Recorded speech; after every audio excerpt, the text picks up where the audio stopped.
escapar una melodía, alguien ante las teclas de un piano. Alguien entre los dedos deja escapar una melodía, alguien ante las teclas de un piano.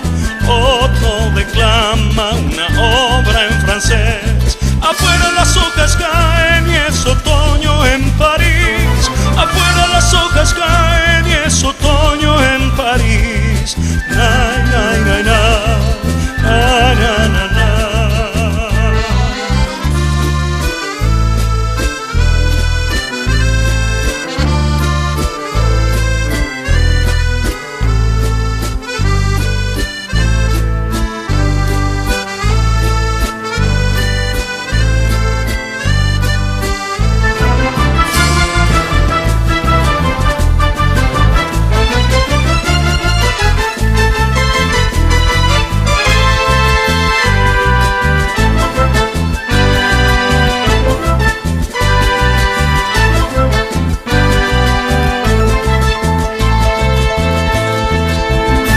Son las 5 de la tarde y no se escucha aún las campanas de la antigua catedral.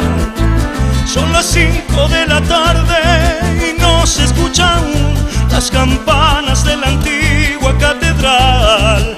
Ni palomas vuelan, ni la lluvia escampa, ni el frío avanza en este otoño gris. Afuera las hojas caen y es otoño en París. Afuera las hojas caen y es otoño en París. Ni palomas vuelan, ni la lluvia escampa,